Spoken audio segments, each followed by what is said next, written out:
All right, the real estate report. Not a better guy to step in here and help us with this. Michael Gaddis, good to have you on the show. We got a radio show host here today. We have a mortgage broker, an attorney, and a real estate expert. And we have it all in one. You have all of these accolades.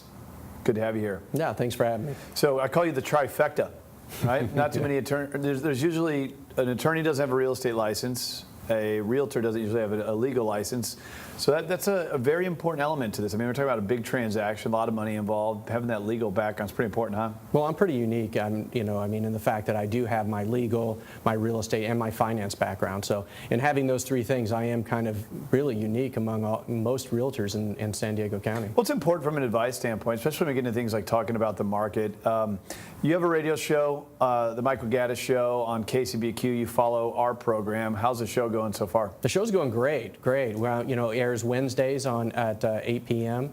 on KCBQ, as you know, and we talk about anything and everything related to real estate. I mean, and when I say anything and everything, I mean everything. It can go anywhere, completely tangential or completely on point. So there's times I'm walking by Michael's door. You're in the KCBQ studio. The on-air sign is right there. It's up in UTC, and we're producing our show, and I'll stick around here some of yours. Sometimes there's a lot of yelling going on in there, Michael Gaddis.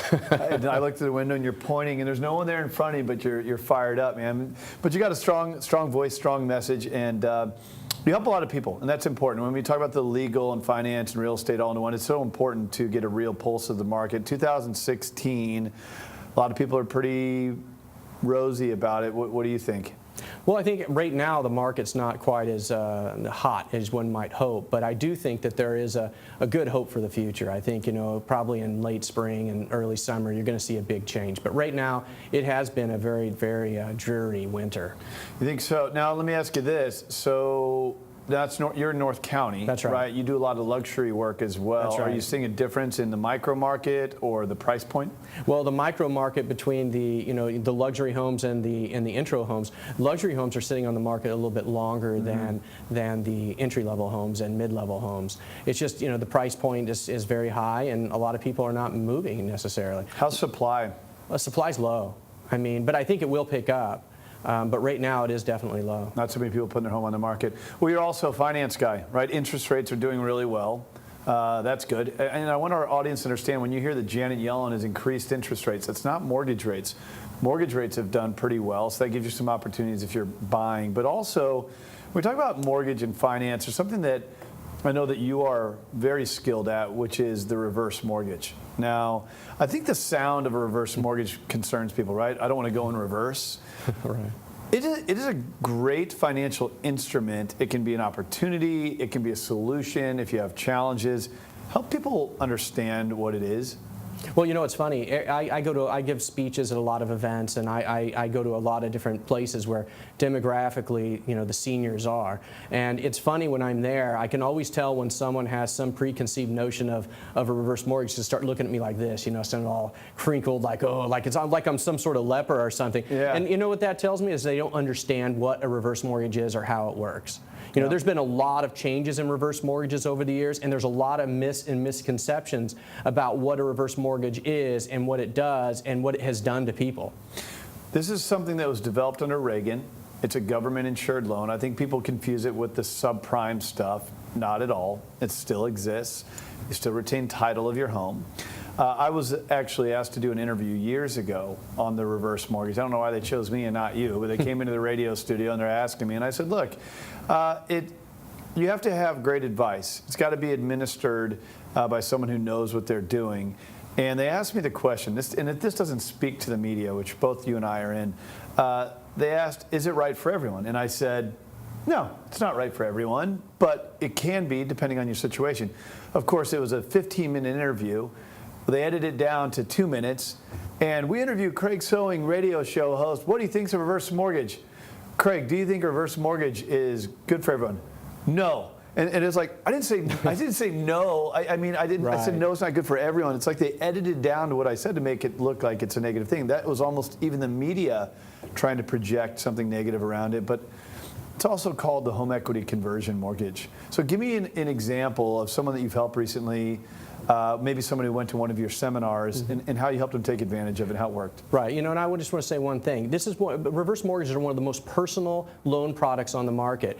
There's no universal yes or no whether it's right for you. And for some, it can literally be life-changing, and for others, it could be a luxury or maybe not even something that they need.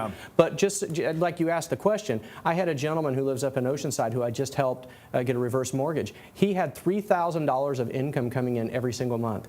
Out of that, he had to pay his mortgage, his living expenses, his credit cards. By the time we went through his finances, he was literally underwater by $200 a month. And I asked him, how have you been surviving this long? And he says, I've been borrowing money from my kids.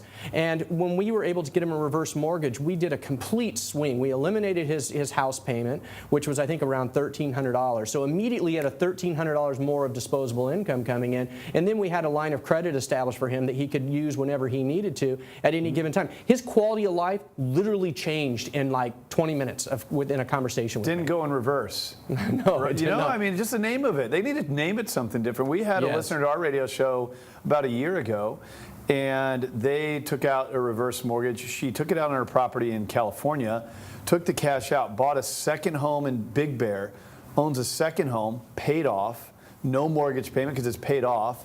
The primary residence, no payment because it's a reverse mortgage. So you get to own both of them until you're 200 years old. You always control it. So no payment, appreciating asset in California. No payment, second home, appreciating asset in Big Bear. It's a heck of a financial instrument on the positive, and like you said, it can also wipe out credit card debts and things like that. So the takeaway I want to give you as our audience today is that it doesn't mean it's right for everyone. You got to be 62, right? 62 or older. 62 or older. So if you're 62 or older, something to consider. Michael Gaddis, who is an attorney, realtor, mortgage banking expert, he can help you just get some more advice on this stuff. But also, you know, the millennials, Generation X and Y, your parents, right? That's right. They're getting a little bit older. This might be something they should explore.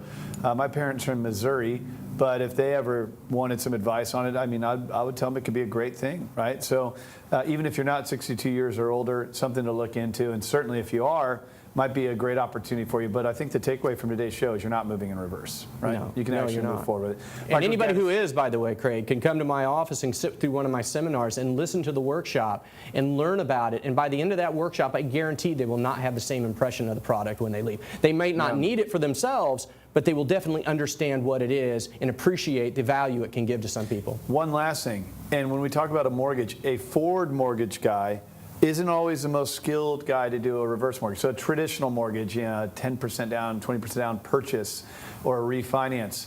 Reverse is a niche skill set. Yes, it is. Yeah. It's very, very niche. Well, Michael Gaddis, your radio show, Wednesdays, 8 p.m. I hope people can check it out. I hope they can check out your seminar and learn more. Obviously, visit your website. Good to have you on the show, man. Thanks for having me. All right, man. Big year ahead for us.